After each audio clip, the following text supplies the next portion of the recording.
లేదంటే మన కమిట్మెంటు, నారా చంద్రబాబు నాయుడు గారి అనుభవం అన్నీ కలిపి మీ అందరి కృషి మనస్ఫూర్తిగా మళ్ళీ ఒక దాదాపు 24,000 కోట్ల రూపాయలు మంజూరు చేశారు ఈరోజు. దానివల్ల మనం ఈ మల్టీ విలేజ్ పర్పస్ మన ఈ స్కీమ్స్ రన్ చేయగలుగుతున్నాం. అంటే పట్టణాల్లో కానీ గ్రామాల్లో కానీ మన మౌలిక వసతులు మెరుగుపరచాలని అభివృద్ధితో ఈ పనులు చేస్తూ ఉన్నాం. అలాగే పిఠాపురం మున్సిపాలిటీలో గత 6 నెలల్లో 4 కోట్లతో పూర్తయిన అభివృద్ధి పనులని, అలాగే గొల్లప్రోలు నగర పంచాయతీలు 80 లక్షలతో పూర్తయిన పనులని ఈ రోజున మనం ప్రారంభించాం. గ్రామీణ ప్రాంతాల రోడ్ల పరిస్థితి మెరుగుపడాలనే ఉద్దేశంతో ఉపాధి హామీ పథకం ద్వారా 12.45 కోట్ల రూపాయలతో 41 గ్రామీణ రోడ్లని ప్రారంభించాం. అలాగే రాబోయే వేసవిలో విద్యుత్ ఇబ్బందులు లేకుండా పిఠాపురం పట్టణంలో 2.95 కోట్లతో నిర్మించిన 33/11 kV ఎలక్ట్రిక్ సబ్స్టేషన్ని నేడు ప్రారంభించాం. గతంలో శంకుస్థాపన చేసిన పిఠాపురం పశువుల సంత ఆధునీకరణ పనులని 1,35,00,000తోటి ఈరోజు పూర్తి చేసి ఈరోజు ప్రజలకి అందుబాటులో తీసుకొచ్చాం. వరదల సమయంలో రాకపోకలకి ఇబ్బంది ఉంటే నేనే వెళ్ళాను కూర్చొని పోనసారి గొల్లప్రోలు నగర పంచాయతీల హౌసింగ్ కాలనీలో. వైసీపీ గొప్పతనం ఏంటంటే వాళ్ళు ముందు వేసేస్తారు, అక్కడ రోడ్లు ఉన్నాయా లేదా, ఆ స్థలం నీది ఆ స్థలం నీది పెట్టేశారు.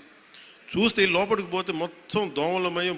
కనీసం ఎంత కామన్ సెన్స్ అంటే మన పంచాయతీ హౌసింగ్ కాలనీలో అక్కడ యువత మాట్లాడారు, అన్న ఎక్కడన్నా సరే మనం కనీసం డ్రైనింగ్ లేఅవుట్ ఇలా వేస్తారు, స్థలాలు వేసి ఇచ్చేస్తారు ముందు, అక్కడ కనీసం రోడ్డు వేయాలి, డ్రైనేజ్ పెడితేనే కదా ఇళ్ళ పట్టాలు ఇవ్వగలం.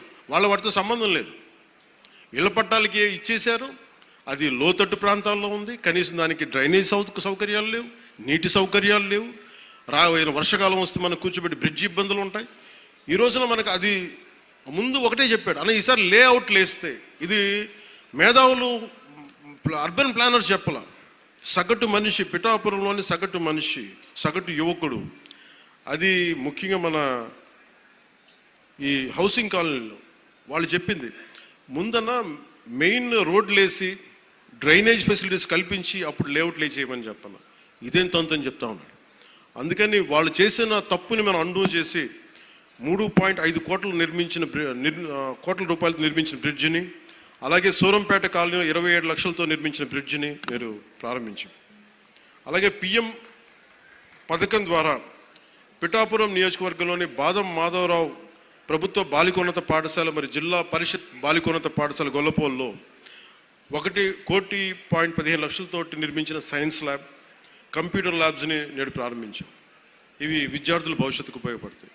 అలాగే 100 రోజుల ప్రణాళికలో భాగంగా ఉప్పాడ మత్స్యకారు సోదరులకు ఇతర రాష్ట్రాల్లో శిక్షణ ఇచ్చాం. అభివృద్ధితో పాటు సంక్షేమాన్ని కూడా సమానంగా అమలు చేస్తూ ఉన్నాం. మీ జీవనోపాధి మరి ఉపాధికి భద్రత కల్పించే విధంగా సమగ్ర స్థాయి ప్రణాళికను త్వరలో మీ ముందుకు తీసుకొస్తున్నాం. నేను ఎక్కడున్నా సరే పిఠాపురం నా గుండెలో ఉంటుంది. నా కోరిక, ఇందాక కళాకారులందరినీ చూస్తూ ఉంటే నేను రెగ్యులర్ మార్షల్ ఆర్ట్స్ ప్రాక్టీస్ చేస్తాను. అంటే ఇది గొడవ పెట్టి కూడా కాదు, కత్తి తిప్పుతున్నాం అంటే మనం గొడవ పెట్టి కూడా కాదు. అంటే విద్య నేర్చుకోవడం ఏం చేస్తుంటే మనిషిని తగ్గిస్తుంది, కొంచెం అణిగిమణిగి ఉంచు. అంటే ఏమీ లేని ఇస్తురాకు ఎగిరెగిరి పడద్దు, అన్నీ ఉన్న ఇస్తురాకు కూర్చుంది. సో ఇదేంటంటే లెర్నింగ్. అంటే మన శ్రీవల్లభులది కాన్స్టెంట్గా లెర్నింగ్ వల్ల ఏమైపోతుందంటే కింద కూర్చుంటాం, నేల మీద ఉంటాం. సో నాకేమనిపించిందంటే నాకు 2 అనిపించింది. ఈ 2 చెప్పి నేను ముగిస్తాను. ఒకటి పార్టీ పరంగా చెప్తాను, మిగతా అభివృద్ధి పరంగా ఏం చెప్పాలో చెప్తాను. పార్టీ పరంగా ఇది శ్రీపాద వల్లభుడు, నేను ప్రార్థించే లలితాదేవి వారి ఆశీస్సుల మూలంగా నేను ఇక్కడికి వచ్చాను. ఎందుకంటే వారు లేకపోతే నేను ఇక్కడికి రాను. నేను ఎప్పుడు చాలా చిన్న వయసులో ఒక 18-16 ఏళ్ళప్పుడు 17-18 వయసులో అనుకుంటా శ్రీవల్లభుడు చరిత్ర చదువు. ఆయన ఎక్కడుంటారో కూడా తెలియదు, కానీ చాలా కాలం తెలంగాణలో ఉంటారని అనుకునేవాడు. తర్వాత నాకు అర్థమైంది ఆయన జన్మస్థలం ఇదని. సో అలాంటిది ఇక్కడికి వచ్చింది, నన్ను తీసుకురాబడ్డాను. తల్లి పురుహూతికాదేవి దీవెనలు, అందుకని ఇది నాకు స్పిరిచువల్గా, ఆధ్యాత్మికంగా నాకు చాలా కీలకమైంది. సో నేను ఇది రాజకీయంగా నేను చూడట్లేదు మన పిఠాపురాన్ని. నా స్పిరిచువల్ కనెక్షన్, నా ఆధ్యాత్మిక ఒక కనెక్ట్గా చూస్తున్నాను నేను. సో నేను మీకు ఈ అభివృద్ధి కానీ ఇవన్నీ కానీ by product. Politics is a by product of my spiritual journey. So అందుకని పిఠాపురం నాకు ఆశీస్సులు, గురువుల ఆశీస్సులతో ఇక్కడికి వచ్చాను నేను. అందుకని నా కోరిక దీన్ని ఒక మోడల్ నియోజకవర్గంగా తీర్చిదిద్దాను. దానికి పూర్తిగా నేను కృషి చేస్తాను. కానీ మీరు గుర్తుపెట్టుకోవాల్సింది, ఇంత పనులు చేస్తున్న వ్యక్తి మీద రాళ్ళేస్తారు, పండు ఉన్న చెట్టు మీద రాళ్ళేస్తారు. ఏమీ చేయనోడిని మోడివారి చెట్టుని ఏం అడుగుతారు? గత ప్రభుత్వం మోడివారిపోయిన ప్రభుత్వం, ఏమడిగినా ప్రయోజనం, పై కేసులు పెడతా ప్రభుత్వం. సో ఇప్పుడు ఏంటంటే పాపం ఒకసారి ముఖ్యమంత్రి గారు కూడా చూస్తూ ఉంటాను, ఆయనేమో చాలా డెమోక్రటిక్ వ్యక్తి. ఏదైనా చేద్దామంటే 100 ఆలోచించి సరే వద్దులే జాగ్రత్తగా ఉందాం, పోనీ కొంచెం నియంత్రణ పాటిద్దాం అనుకుంటారు. ఒకసారి నాకేమనిపిస్తుంటే ఒకసారి గట్టిగా ఉండాల్సిన అవసరం అనిపిస్తుంది. అని మరీ మెత్తదనం కూర్చోబెట్టి మరీ ప్రజాస్వామ్యం అంటే వాళ్ళు నెత్తి మీద ఎక్కి డ్యాన్స్ చేస్తున్నారు. గత ప్రభుత్వం అలవాట్లు అయిపోయి వాళ్ళకి. కానీ ఈసారి అంటే మీరు ఆలోచించండి, నా మాటల్ని మీరు విని మీరు అనలైజ్ చేయండి. నేను మిమ్మల్ని రెచ్చగొట్టడానికో లేదంటే కూర్చోబెట్టి మా గొడవ పెట్టుకోమని చెప్పడానికి మా రాలా. అసలు ఇంత పని చేస్తున్న వాళ్ళ మీద మీరు రాళ్ళు వేస్తున్న రేపు పొద్దున మీరు అండగా నిలబడకపోతే మళ్ళీ నియంత్రణతో పోకుండా వస్తాయి మళ్ళీ మీకు. అది చాలా జాగ్రత్తగా ఉన్నాను. నాకు ఆ భయాలు లేవు. ఎందుకంటే నా జోలికి వస్తే అధికారం ఉన్నా లేకపోతే ఒకటేలా రియాక్ట్ అవుతాను. నాకు ఆ భయాలు లేవు. నేను అన్ని తెగించే కూర్చుంటాను. సో నాకు ఆ భయాలు లేవు. సో నాకు ఏముందంటే పిఠాపురం దేశానికి మోడల్ అని ఎందుకని అంటున్నానంటే, ఇది రోడ్డు లేని గ్రామం ఉండకూడదు, ఈ గుంతలు ముంపు ఉండకుండా ఏం చేయాలి, దీని మీద ఆలోచన చేస్తూ ఉన్నాం. నా లక్ష్యం అదే. పిఠాపురం ప్రజలంతా మీరు దీవినిచ్చారు, ఆ దేశానికి కూడా బలమైంది నన్ను గెలిపించి. అలాగే పిఠాపురం ప్రజలంతా మీరు పాడి పంటలతో పిల్లా పాపలతో సుఖశాంతులతో ఉండాలని మనస్ఫూర్తిగా మీ అందరిని కోరుకున్నాను. సో నేను ప్రత్యేకించి పార్టీ పరంగా పార్టీ మార్చి 14న ఎక్కడ పెట్టాలి చాలా ఉంటే మేమందరం ఒకటే నిర్ణయించుకున్నాం. మార్చి 14 సభ ఎప్పుడు దీని కేంద్ర స్థానం పిఠాపురంలోనే జరుగుతుంది.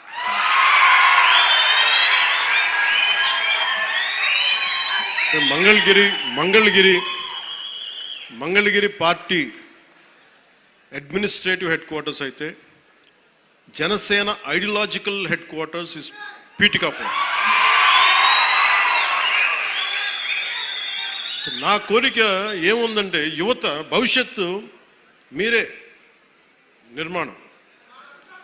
ఒక దేశపు సంపద అనేక మార్లు చెప్పినట్టుగా ఒక దేశపు సంపద నదులు, అరణ్యాలు, ఖనిజాలు కాదు, యువత. స్వామి వివేకానంద చెప్పినట్టుగా బలమైన మనసులోనే బలమైన శరీరంలోనే బలమైన మనసు ఉంటుంది.